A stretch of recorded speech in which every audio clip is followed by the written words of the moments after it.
Muy buenas noches y muchas gracias en nombre de la Real Sociedad Económica por su asistencia. Ahí está nuestro presidente, don Francisco Muñoz, don Francisco Pedraja.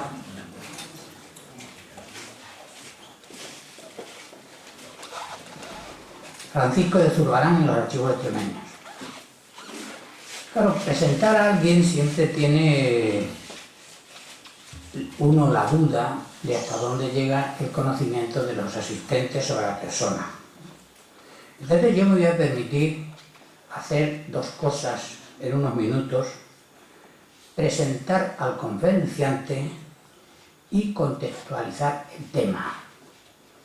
Porque hemos asistido recientemente a una serie de acontecimientos culturales, sin duda de renombre universal, pero que tienen su raíz en Extremadura. Miren, en el Paseo de la Castellana, en la exposición de arte Canal, tuvo lugar hace poco una exposición interesantísima, Itinerario de Hernán Cortés. Era el repaso histórico a la hazaña, a la obra, a la empresa de un personaje que con una visión estratégica singular logró conquistar un imperio. Pero tanto la Extremadura oficial como el eco sociocultural histórico en nuestra región pues fue sordo y mudo, salvo algún artículo de algún ilustre periodista denunciando precisamente esto, ¿no?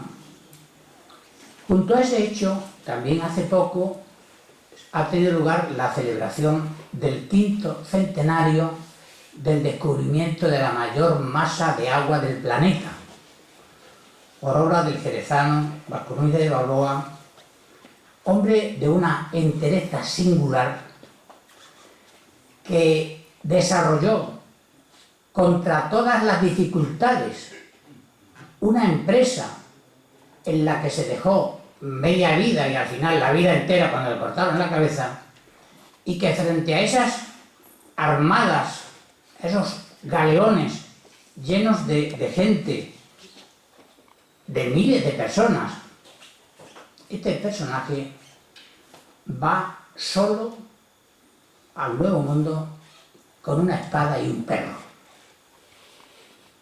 Bueno, pues podríamos haber aprovechado ese acontecimiento para establecer unas relaciones comerciales y de otro tipo con el lugar donde está el centro financiero más importante del continente, que es en Panamá. Estos días puede verse en el Museo del Prado la exposición sobre Luis de Morales el Divino. Pues muy bien, van a organizarla y luego la exposición va a viajar a Barcelona, que sí tendrán tiempo de ir a verla, luego a Bilbao, donde los catalanes y los vascos lo van a pasar divinamente con el Divino, pero no va a venir Extremadura. ¿Alguien ha gestionado para que Morales llegue a su tierra? ¿Se ha mediado ante los organizadores para que esa exposición pase por aquí y podamos estar al tanto un poco más de uno de los nuestros? Probablemente no. En junio de 2015, hace unos meses, tuvo lugar en el Museo Thyssen-Bornemisza la exposición Zurbarán, una nueva mirada. Tampoco había ninguna relación con Extremadura en ese encuentro, pero estaba allí Luis Garray Villa, que intervino, y entonces Extremadura sí estuvo presente. Sin él solo hubiéramos tenido pues el largo silencio que Extremadura tiene en nuestro tiempo. Antes de seguir con el conferenciante, déjenme hacerles un poco más consciente de la grandeza de este hijo de Fuente de Cantos. Agradecemos la presencia de su alcaldesa, del que Luis Garray nos va a aportar datos para redondear un poco más su biografía. Porque no fue hasta 1964 cuando se empezó a tomar conciencia, hace 4 días, de la grandeza de este pintor, cuya obra merecía efectivamente la atención, pero por una serie de circunstancias nadie lo había hecho antes.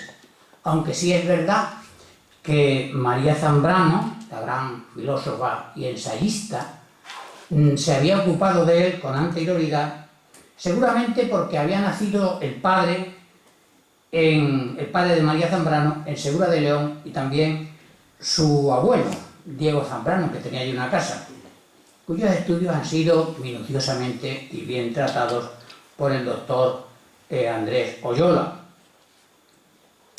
María Zambrano lo consideró el más singular de nuestros pintores, al estimarlo, y esto es importante, que tenía el canon de la pintura española, porque según ella era el único que había conseguido plasmar en el lienzo el sentido místico de Teresa de Jesús o de San Juan de la Cruz. Yo mismo, en esa línea, permítame la alusión, el 6 de julio escribí un artículo sobre esta cuestión, sobre la importancia de este maestro del silencio, de este que hace más ingrávido el misterio, valiéndose casi únicamente de las maneras, de las formas y de esa condición blanquinegra o negra y blanca de sus pinceles. Sin duda, Zurbarán triunfó, entre otras cosas, porque se le encargaron obras. Él no era sangriento, ni pintaba torturas, pero mostraba esa capacidad de pintar el arrobamiento hacia el camino de perfección. Pero faltaba por trastear un poco más en las rinconeras sombrías y anónimas de los archivos extremeños, de esos espacios sin relumbrón, donde Zurbarán anduvo o anduvieron sus cosas, sus menesteres, y estaba ese aspecto huérfano de una biografía que sin duda Luis Garraín nos la viene a completar.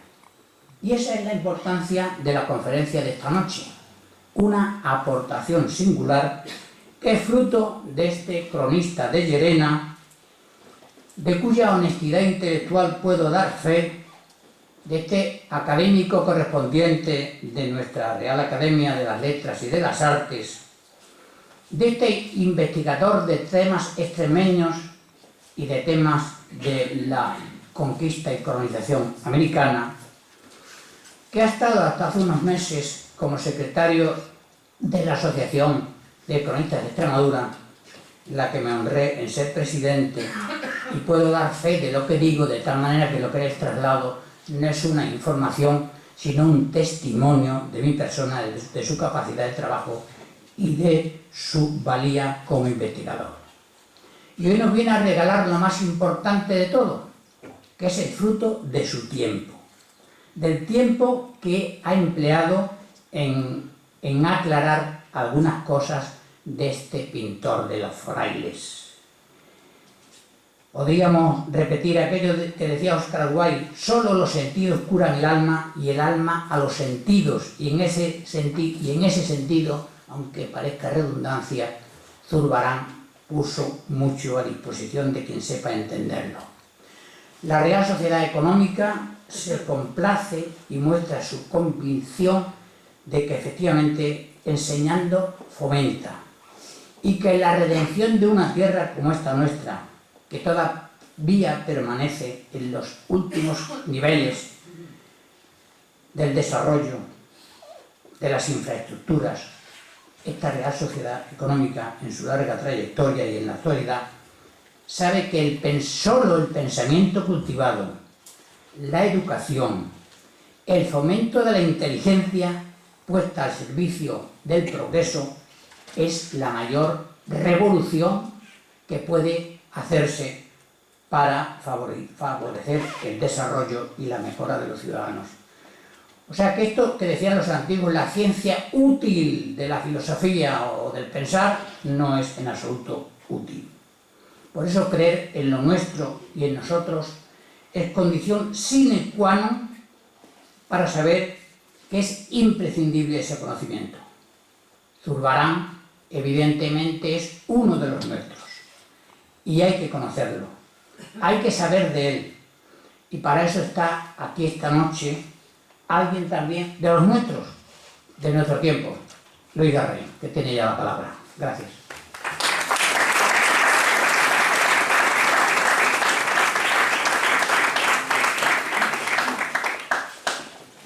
Buenas noches. En primer lugar, muchas gracias a mi querido amigo Feliciano, con el que...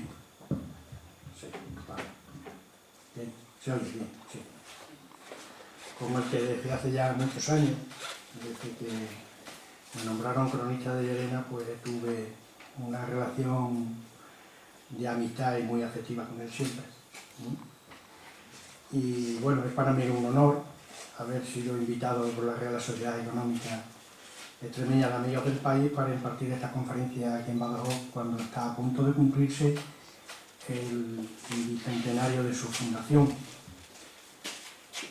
Y bueno, pues muchas gracias de verdad también a tantos buenos amigos, académicos de la Real Academia, cronistas oficiales, profesores universitarios y muchos amigos que habéis tenido la deferencia de acompañarme esta noche.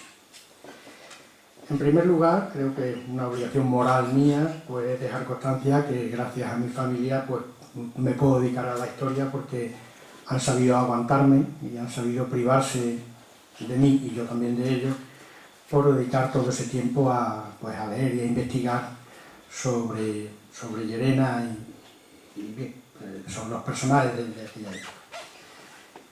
Como les decía, ya hace muchos años que me dedico a investigar sobre nuestro pasado, centrando mis estudios fundamentalmente en Llerena y su entorno y a profundizar en los hechos reflejados en los documentos escritos que se custodian en los archivos más cercanos. Por tanto, mis aportaciones a la historia suelen estar basadas generalmente en hechos contrastados que, entremezclados con la bibliografía ya existente, pues reproducen los acontecimientos biográficos de los hombres y mujeres que la protagonizan. En cuanto a la magnífica obra de Zurbarán, pues yo no le voy a hablar ni le voy a hacer un análisis de ella. Su importancia es capital en el arte del siglo español y ese estudio de su estilo y de sus formas lo dejo en manos en personas mucho más expertas que sabrán y han sabido expresar con más autoridad su estilo, su técnica y su habilidad con los pinceles.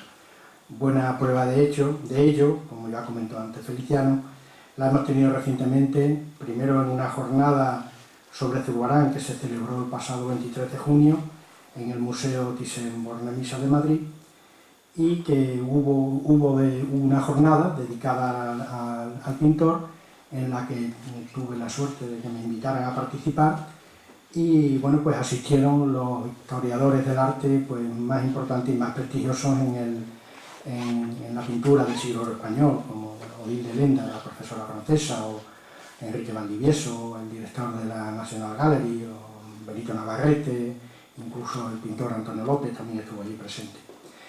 Aquella jornada pues se hacía en el momento en el que se exponía en los salones del Thyssen pues una exposición monográfica dedicada a Zurbarán, magnífica exposición por cierto, y que ahora mismo pues se está exhibiendo en el Museo Kunstpalast de Düsseldorf en Alemania, que fue inaugurada recientemente por la reina española el 10 de octubre, va a estar allí hasta el 31 de enero. Bien. Hace algunas décadas, entre las personas que se consideraban cultas, estaba mal visto profundizar en los aspectos humanos de los artistas, mantenían que solo importaba su obra, sin hacer el menor caso a las circunstancias de su vida, su entorno familiar y los aspectos económicos y culturales de la sociedad en la que se desenvolvían. Esta manera de pensar ha dado un vuelco importante y los historiadores hemos iniciado el camino que nos lleva al estudio de los rasgos humanos de esas personas y que han protagonizado los momentos más importantes de nuestra historia, que sin lugar a dudas se reflejan de muchas maneras en las obras que nos han legado. De nuestro paisano extremeño Francisco de Zurbarán hasta hace algunas décadas, los historiadores no decían nada de su carácter, de sus años jóvenes, pero fruto a un exhaustivo trabajo de investigación en los archivos locales, nos hemos introducido en su personalidad a través de los documentos consultados durante el periodo de su vida transcurrido en Extremadura, hasta cumplidos los 30 años que decide instalarse, por motivos obvios, en la capital hispalense, en Sevilla. Hoy me van a permitir un inciso. Es imposible que los historiadores o investigadores se puedan acercar a nuestros pueblos de la provincia de Badajoz para indagar en la vida de los personajes célebres que hubieran nacido hace más de 100 años. Y por una sola y sencilla razón, por la decisión arbitraria adoptada del que fuera hasta hace unos meses arzobispo de Mérida Badajoz, don Santiago García Gacín, que decidió trasladar todos los documentos y libros parroquiales y sacramentales al archivo de la diócesis de la ciudad de Badajoz, aquí donde estamos, muy cerca de aquí precisamente, ignorando a todas las voces que se alzaron en contra de esa decisión, sin permitir su digitalización, a sabiendas de que hubiera sido una decisión inteligente y además aumentaría la seguridad de esos fondos. Hubo instituciones como la excelentísima Diputación Provincial de Badajoz que se comprometió públicamente a sufragar los gastos que se hubiesen ocasionado por esa digitalización. Y el señor arzobispo no hizo caso alguno, aduciendo a la Ley de Protección de Datos, cuando es de todo sabido que, bueno, todo documento de más de 100 años de antigüedad pues ya forma parte de nuestro patrimonio histórico. Además, amparado por tanto la Ley del Patrimonio Histórico Español como la Ley del Patrimonio Histórico Extremeño, que también existe. A pesar de todo, aún mantenemos una esperanza que su sustituto, don Celso Murga, venga con una mejor disposición y entienda que los archivos parroquiales tienen carácter histórico, forman parte de nuestro patrimonio cultural y deben estar al servicio de todos los ciudadanos en su lugar de origen. Espero que nos haga fácil la labor de los investigadores y cronistas locales que trabajamos, sin lugar a dudas, solo y exclusivamente en beneficio de nuestra historia y de nuestra cultura. Bien, dicho esto, quiero dar el protagonismo esta noche a quien se lo merece realmente, que es a Francisco de Zurbarán. Les invito a viajar a través del tiempo. Nos vamos a trasladar más de 400 años atrás para conocer la trayectoria familiar y profesional del pintor de Fuente de Canto. Son las personas las que dan contenido a nuestra historia, razón por la cual cada día se hace más apasionante el escudriñar entre los viejos legajos, leer entre líneas y conocer la mentalidad de nuestros antepasados. En esta ocasión es uno de los personajes más interesantes e importantes que Extremadura ha aportado al mundo del arte. Bien, pues comenzamos con la documentación que les voy a exhibir y presentar algunas fotografías. Durante la celebración de la primera jornada de historia en Llerena, en el mes de octubre del año 2000, el historiador de monasterio Antonio Manuel Barragán Lancharro nos brindó un descubrimiento y sacó a la luz el acta de matrimonio de los padres del pintor, Luis de Zurbarán e Isabel Márquez, sacramento que contrajeron un 10 de enero de 1588 en dicha localidad, distante una de otra aproximadamente a unos 4 leguas, unos 20 kilómetros, como sabemos todos. Hasta ese momento no se había tenido constancia de la procedencia de Isabel Márquez, la madre de Zurbarán, solo se sabía que no era natural de Fuente de Cantos y que podía haber llegado de cualquier población del entorno. No les voy a leer los documentos que van a aparecer en pantalla, porque si no aquí nos eternizaríamos y además pues, voy a hacer un pequeño resumen de cada uno de ellos. Pues se dice en la partida, en el acta de bautismo de la iglesia parroquial de Monasterio, que era hija de Andrés Guerra y de Catalina Gómez, que ellos eran vecinos de Monasterio, y bueno, pues tras contraer matrimonio, deciden instalarse en Fuente de Cantos, que era la ciudad natal, donde residía Luis de Zurbarán, el padre del pintor. En este pequeño árbol genealógico pues vemos que Andrés Guerra y Catalina Gómez, que se habían casado ya en 1566 en Monasterio, tuvieron 3 hijos, María, Juan y Isabel Márquez, que fue la que contrajo matrimonio con Luis de Zurbarán el 10 de enero de 1588. De este matrimonio pues nacieron 6 hijos. El primero de ellos fue Andrés, que vemos aquí las partidas, vamos a ver las actas de nacimiento de los libros parroquiales que me facilitó mi compañero y buen amigo Felipe Lorenzana, que hubiese querido estar aquí esta noche, pero no ha sido posible.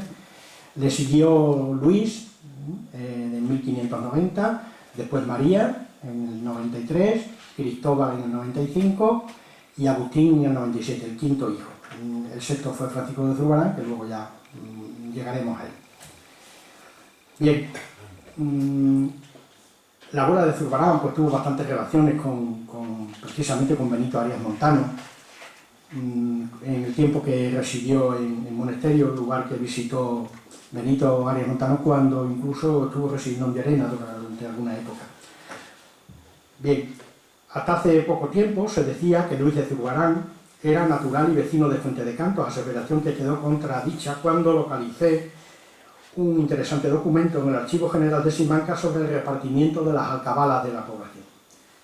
Durante el interrogatorio que hicieron a Luis de Zurbarán, se dijo él que hacía 6 años, poco más o menos, que vivía en dicha villa y que todo ese tiempo ha tenido allí tienda pública. Este documento está fechado en 1588, por lo que Zurbarán llegó a Fuente de Cantos hacia 1582.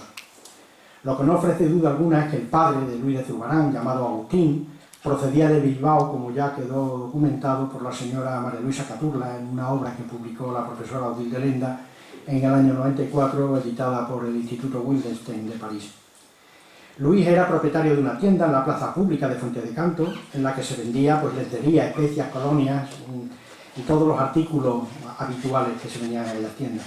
Entre el año 1584 y 88 fue el recaudador de las alcabalas, un impuesto equivalente al IVA de hoy día, la alcabala de los restantes contribuyentes de la localidad, a los que trataba con bastante consideración, porque incluso a algunos no les cobraba el porcentaje legalmente establecido, les cobraba menos, pues dada su difícil situación económica. Además fue uno de los tenderos que más impuestos recaudó. Aquí en este asiento también del archivo de Simancas vemos que Luis de Zurbarán aportó a las arcas reales 13.000 maravedíes, una de las cantidades más elevadas de aquella época. Bien, como anteriormente vimos, Francisco de Zurbarán fue el último de los hijos de Luis y de Isabel Márquez. El padre de Zurbarán tenía 50 años cuando nació el pintor y su madre tenía 30, le llevaba 20 de diferencia. Recibió el sacramento el 7 de noviembre de 1598 en la parroquia Nuestra Señora de la Granada de Fuente de Cantos, en la pila bautismal que vemos de la imagen.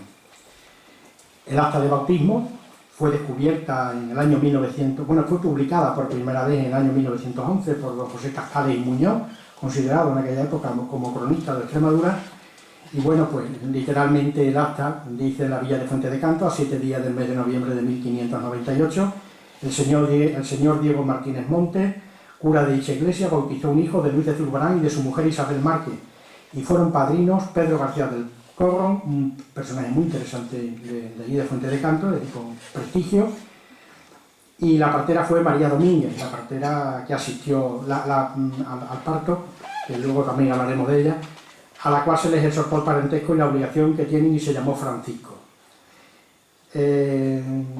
A continuación vamos a ver esta fotografía, que es la imagen de la casa que actualmente en Fuente de Cantos se considera como donde nació Zurbarán, llamada también Caño de las Barrigas o Vanegas, hasta incluso en el año 1625 ya tenía ese nombre, y que popularmente es conocida como Barriga. Visité esa casa en varias ocasiones y estaba considerada, como les decía, por la tradición popular como la casa natal.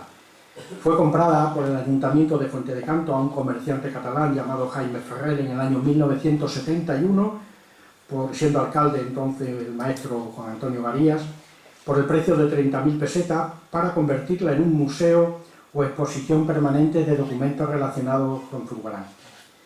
Siempre, en palabras del cronista de Fuente de Cantos, Felipe Lorenzana, dice que dicha tradición popular ha gozado de un respeto sacrosanto entre los vecinos actuales, autoridades locales y algún que otro entusiasta escritor.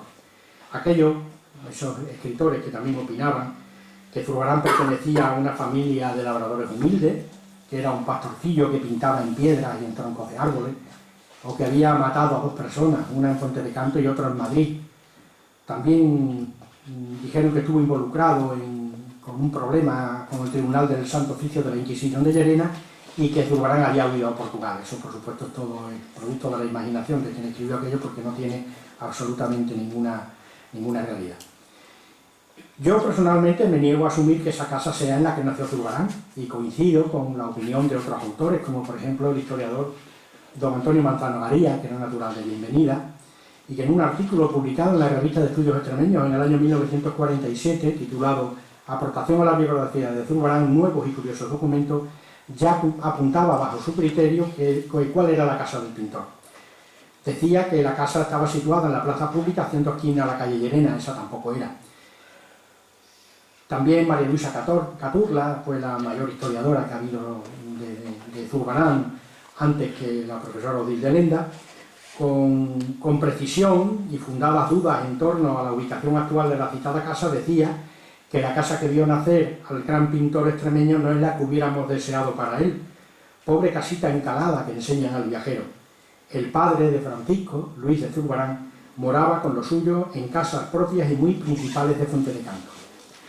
Y la historiadora fuentecanteña, fallecida hace unos años, la hermana Ana María del Niño Jesús de Praga, pues insiste en la apreciación anterior y considera verosímil todas esas opiniones. Pero el cronista Lorenzana, durante las pasadas jornadas de historia de Fuente de Canto, hicieron las 15ª, el año pasado, con motivo del tercer centenario del fallecimiento del pintor, fue quien, aparte de esos testimonios que ya hemos recogido anteriormente, pues también piensa que efectivamente esa no es la casa. Porque los padres de Zurbarán nunca tuvieron en propiedad ninguna casa en la calle Bagriga, y eso ha sido tras ver detenidamente todos los documentos del archivo de protocolos notariales de Fuente de Canto.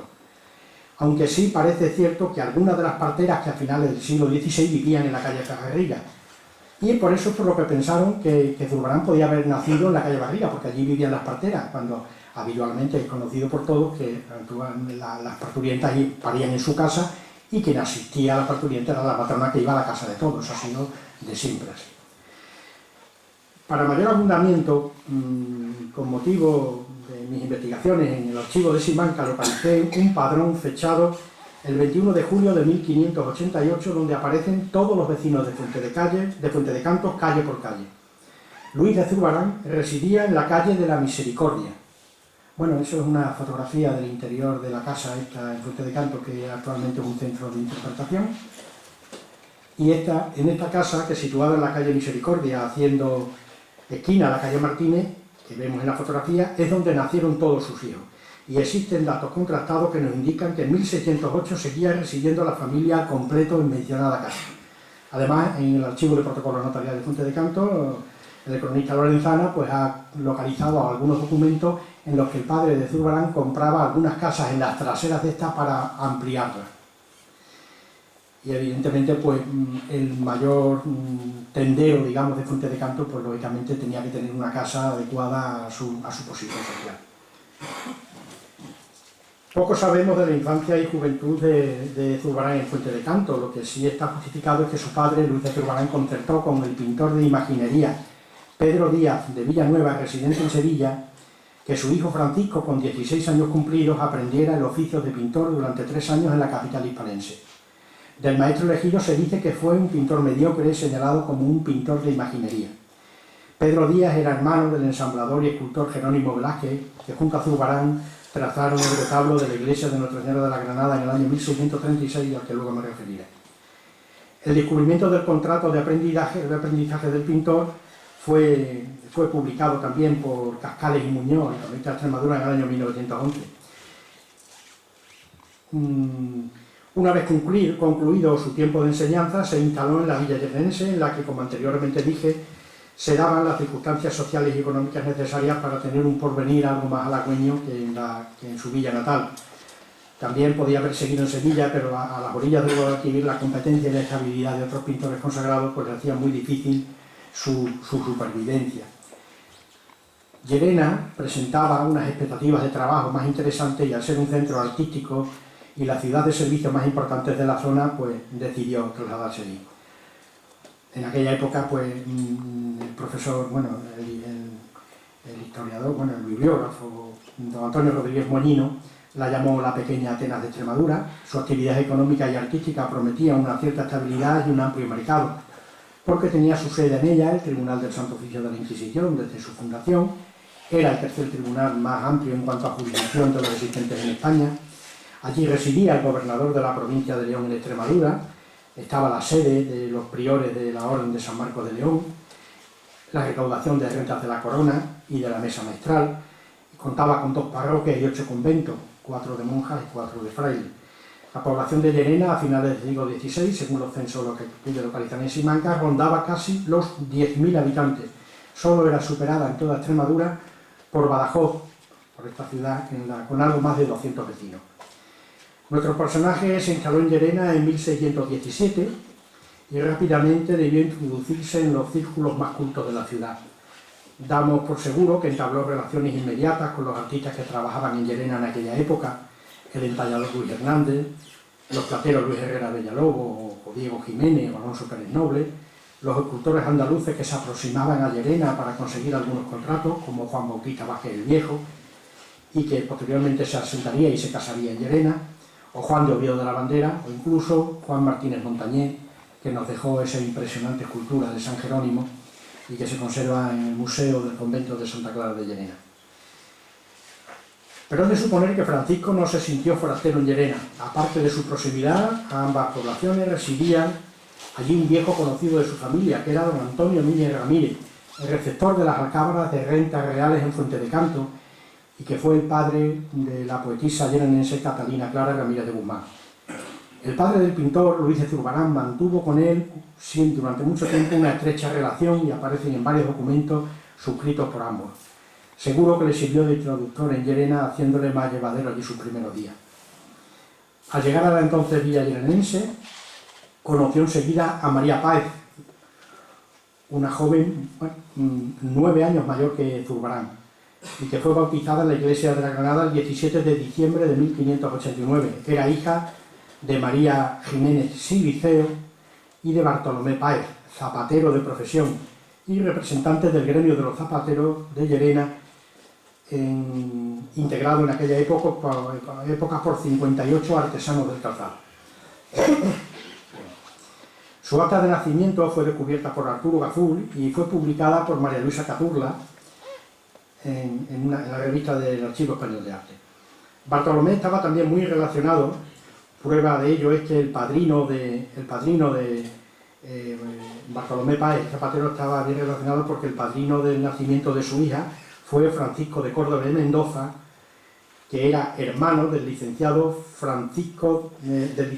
Diego de Córdoba de Mendoza, que era el inquisidor general en aquellos momentos del Tribunal de Llerena. María Páez había sido incluso beneficiaria por su tía carnal María Páez Barreal, de la que luego hablaremos también un poco, que era viuda del regidor de Llerena Alonso Sánchez de los Puercos, con un legado de 500 reales para que tomara estado, equivalente aproximadamente a 17.000 maravedíes. La testadora manifestaba que el motivo de este legado que le hacía en el testamento no era por el parentesco que tenían, era sobrina carnal, sino porque había convivido con ella desde muy joven. Bueno, este es el acta de nacimiento de María Páez, que se conservaba en Llerena, ya no. Y bueno, y el matrimonio formado por Bartolomé Páez, el zapatero, y María Jiménez, pues tuvieron 6 hijos: Diego, Francisco, María, Leonor, Bartolomé e Isabel, y todos fueron confirmados en la iglesia de la Granada el 5 de noviembre de 1599. Este es el asiento donde aparece la confirmación de todos sus hijos.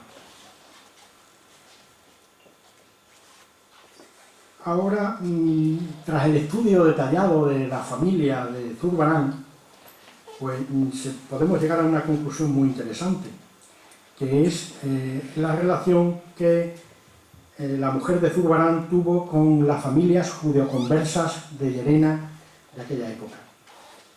Vamos a irnos a... Bueno, esto es un documento de la relación de todos los judeoconversos de la Baja Extremadura, que localicé en Simancas, donde aparecen todos los descendientes de judíos que habían pagado un dinero al fisco de la Inquisición para que se le retirara el hábito, el San Benito de judaizante. Vamos a comenzar con el primero, que es Gonzalo García de Llerena, que fue médico, como buen converso, que ejerció en Llerena a mediados del siglo XV. Constaba su ascendencia en este asiento, la descendencia de este García de Llerena, pues la vemos en este pequeño árbol genealógico. Gonzalo García de Llerena tuvo un hijo, el bachiller Gonzalo Sánchez Ramos, que se casó con Mencía González, y estos tuvieron pues 5 hijos. El primero fue Francisco de Peñaranda, que a todos les sonará, el autor el que ocultó la célebre biblioteca de Barcarrota y que el profesor Fernando Serrano, buen amigo de todos, pues descubrió. Y otro hijo de estos hermanos de Francisco de Peñaranda fue Gonzalo Sánchez de los Puercos, que contrajo matrimonio con Elena de Pro. Y de este Gonzalo nació un hijo que fue Alonso Sánchez de los Puercos y casó con María Páez Barreal, que era hermana. Este matrimonio, Alonso Sánchez de los Puercos y María Páez Barreal, fueron los que fundaron en Llerena en 1580 aproximadamente el convento de San Sebastián, que estaba en extramuros de la ciudad. Esta María Páez Barreal era hermana de Bartolomé Páez Zapatero, que estaba casado con María Jiménez y Liceo, y una de sus hijas, como hemos visto anteriormente, María Páez, fue la que se casó con Francisco de Zurbarán. Es decir, que la familia de Zurbarán y su mujer tuvieron bastante relación con los judíos conversos de Llerena, como también vamos a seguir viendo durante el desarrollo de todo este. Bien, pues era curioso porque el hecho de que Francisco Zurbarán fuera zapatero fue un detalle de Bartolomé Páez, el suegro, fuera zapatero, fue un detalle que ha estado pues erróneamente identificado con este personaje, porque María Luisa Caturla, esta señora que vemos en la imagen, que fue la mayor biógrafa que hubo de Zurbarán, que apareció por Llerena en los años hacia 1540 y tanto, pero bueno, no solo por Zurbarán, estuvo también en Fuente de Canto, donde fue nombrada hija adoptiva también, estuvo por Zafra, estuvo por Guadalupe, siempre detrás de la pista de Zurbarán, y la verdad que hizo una labor increíble, buenísima. Y ella pues publicó en el año 1947 un artículo llamado Zurbarán en Llerena, en el que atribuía a Zurbarán, al padre de Zurbarán, a Bartolomé, decía que era capador de los oficios más viles, decía que era capador de cerdo.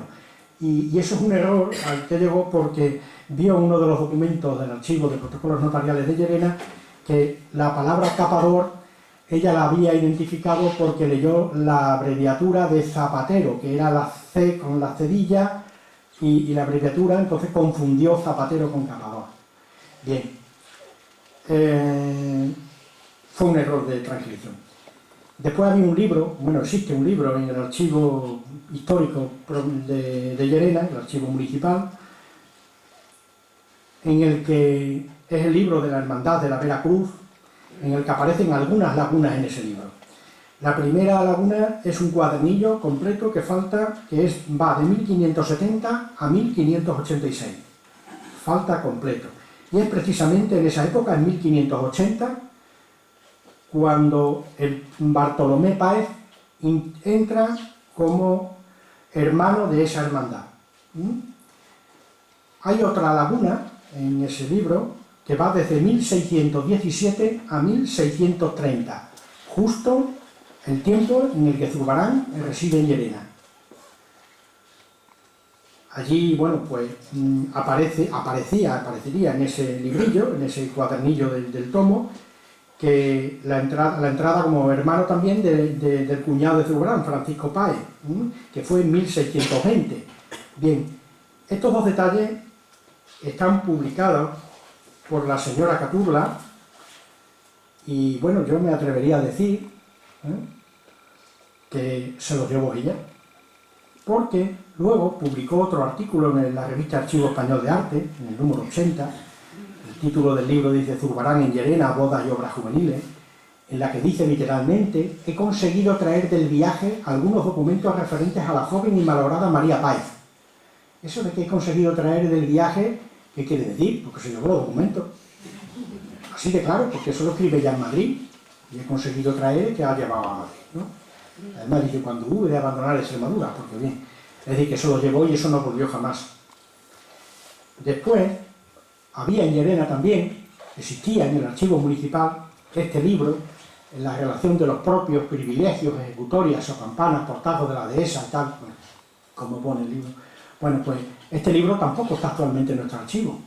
Y resulta que en ese mismo artículo que me refería del Archivo Español de Arte, la señora Catulla publica ese dibujo, que es exactamente igual, es una copia del que aparece en el libro que desgraciadamente también desapareció.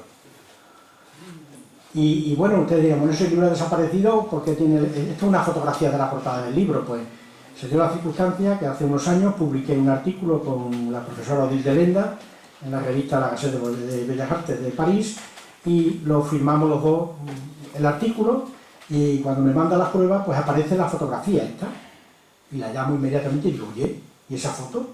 Que esa foto no está, no existe. Dice, sí, me la han dejado. Digo, bueno, pero ¿quién te ha dejado esa fotografía? Y resulta que los herederos de María Luisa Catulla. Más claro el agua. Bueno.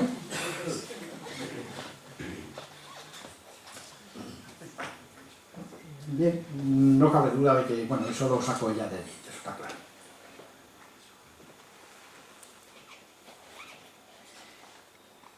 Bien, pues sobre la malinterpretación que hizo María Luisa Catulla de la profesión de Bartolomé Páez, pues ese error se ha seguido manteniendo durante mucho tiempo, incluso historiadores de gran renombre como Janine Baticle o incluso el americano Jonathan Brown, pues siempre han ido arrastrando que ese señor era tapador. Incluso don Antonio de la Banda y Vargas, académico, pues en el mismo año que se celebró el cuarto centenario del nacimiento de Zurbarán, en 1998, en una conferencia que dio en Fuente de Canto y en la que pude asistir, pues seguía diciendo que castraba puercos cuando anteriormente ya había sido publicado que eso no era así.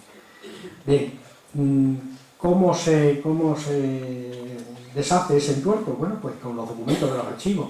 Aquí tenemos un documento del archivo de Simancas donde aparece Bartolomé Páez zapatero, lo dice con una claridad meridiana. Luego hay otro documento del archivo de protocolos notariales de Llerena en la que don Luis de Cárdenas, hijo del conde de la Puebla, pues contrata con Bartolomé Páez Zapatero el pago de una cantidad por hacerle todos los zapatos a toda la familia. Bien, posterior, bueno, ese, bueno, ya quedó totalmente resuelto el tema ese, y todo hace suponer que, bueno, que ya Zurbarán y María Páez, ya una vez que contrajeron matrimonio, pues ya quedaron asentados en Llerena. Se da la circunstancia que el acta de matrimonio no aparece en ninguno de los libros sacramentales, ni de la parroquia de la Granada, ni de la de Santiago. No sé si alguien podría haber hecho desaparecer ese documento, y por lo tanto no lo ha publicado, si es que se lo llevaron, no lo ha publicado, pero sí podemos tener la certeza de que nació dentro de los 5 primeros meses de 1619. María Páez, la primera hija, pues no tardó en llegar. Aquí está su acta de nacimiento. Fue bautizada el 22 de febrero de 1618 en la iglesia de la Granada, y actuó como padrino pues el tío de la niña, Francisco Páez, que era presbítero, cuñado de Zurbarán. Apenas 2 años, el 30 de enero de 1620, fue confirmada, y en ese mismo año, bueno, unos años antes, el día 6 de octubre de 1618, el Ayuntamiento de Llerena, el Cabildo de Llerena, por orden del gobernador de la provincia de León, encargó a Francisco de Zurbarán que diseñara un dibujo para la fuente de mármol que actualmente existe en la plaza. Por ello cobró 7 reales. El documento del Archivo Histórico Municipal pues nos refleja este tema. En una biografía que consulté, publicada en el año 1988 por una italiana, Tiziana Frati, una biografía sobre Zurbarán, decía que esta fuente había sido destruida durante la Guerra Civil Española del año 36. Bueno, evidentemente no sé dónde habría leído eso. Yo creo que se equivocó o malinterpretó una noticia que había dado María Luisa Catulla, en la que decía que lo que fue destruido en la Guerra Civil fue la cruz de hierro que coronaba la fuente. Entonces interpretó que lo que se habían destrozado era la fuente. Afortunadamente no. Después, en un dibujo de 1770, un plano del año 1770, existente en el Archivo Histórico Nacional de Madrid, en la sección de órdenes militares, aparece un diseño de la plaza de Llerena como era en aquella época. Esto es una copia parcial, donde aparece la fuente fuente, si se dan ustedes cuenta, pues no está justo en el centro de la arcada, sino está en el tercer arco por la izquierda, no está centrada. Bien, actualmente esa fuente sí está en el centro, como luego lo vamos a ver en una fotografía. ¿Y por qué está en el centro ahora? ¿Qué pasó? ¿Por qué si estaba en un lado ahora está en otro? Bueno, pues eso fue que durante las obras de la reforma de la plaza de Llerena que se hizo en el año 1978, pues fue una decisión cuasi política. Esto me lo contó Enrique Sánchez de León, buen amigo, y entonces en el año 78 era ministro de Sanidad, como todos sabemos, y él, aparte de habérmelo contado, lo tiene publicado. Él dio un pregón en el año 1998, dio el pregón de las fiestas de Llerena, y allí lo relató y luego lo tiene publicado. Y él comenta que estando en el Consejo de Ministros con Antonio Garrillo Walker, con Joaquín Garrillo Walker, en aquel momento era ministro de Obras Públicas y Urbanismo, y le comentó a Enrique que se había aprobado el proyecto de la reforma de la plaza de Llerena. Y entonces escribe literalmente Enrique Sánchez de León: no me gustaría que fuéramos cicateros y se hiciera una chapuza para cumplir. Y me gustarían dos cosas. Una, que el paseo rectangular central se convirtiera en un trapezoide. Y eso, efectivamente. Esta es una fotografía anterior a la reforma de la plaza, que ven ustedes que el paseo central pues, es de forma rectangular y no está situada en el centro. Y esta es una fotografía actual de la plaza donde se dan ustedes cuenta, el paseo está justo en el centro y además todos los lados del paseo son paralelos a las fachadas de la plaza. Es decir, el paseo está justo en el centro. Dice, porque decía Enrique que es muy centrista acercarse a los lados. Y otra, que la fuente de Zurbarán estuviese en el centro, y por eso se desplazó. La Unión de Centro Democrático, pues el partido de Suárez dominaba absolutamente todo. Y añade Enrique, dice, cuando me acuerdo de Llerena, dos ministros centristas creyeron satisfacer así al pueblo de Llerena, acercando el centro a los extremeños. ¿Bien? Pues esa es la causa del por qué la fuente de Llerena fue trasladada del sitio. Bueno, pues vemos la fuente actual que está justo en el centro, donde se le pusieron hace unos 10 años aproximadamente unas encinas a los lados para representar lo que realmente es el escudo de la ciudad de Llerena actualmente. Bien, pues siguiendo con la tradición popular de sacrificar un cochino todos los años y hacer la matanza para el consumo familiar, compró el 10 de abril de 1619 un cerdo de 24 arrobas, que son 276 kilos, un hermoso berraco seguro.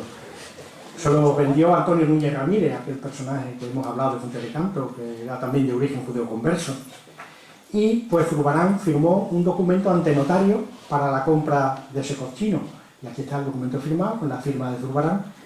Y el por qué, bueno, existía la costumbre antiguamente de que todas las matanzas se hacían en la calle. ¿Por qué se hacía la matanza en la calle? Porque los conversos querían demostrar ante todo el mundo de que se habían convertido. Todas las casas de los pueblos tenían unos corrales inmensos y se podía matar el cerdo en el corral. Pues no, se mataba en la calle para manifestar que, bueno, que uno ya se había convertido.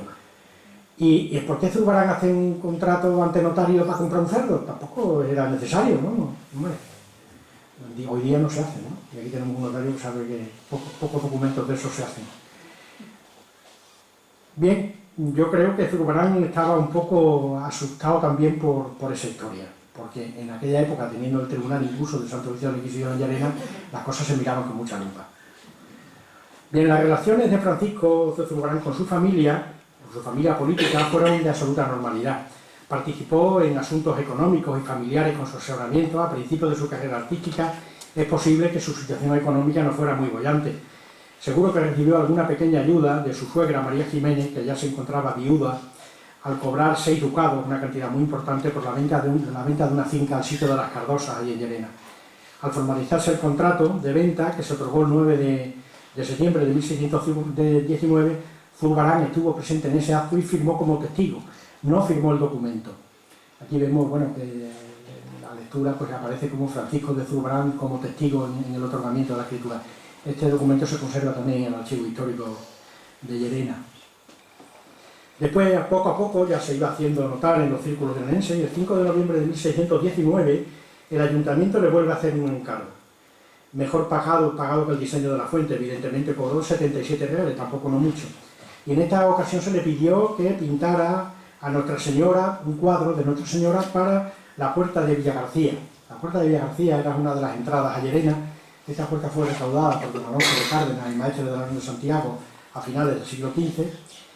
Y la mayoría de los historiadores del arte consideran que la pintura de Nuestra Señora, a la que se refiere el encargo que le hicieron a Zurbarán, llamada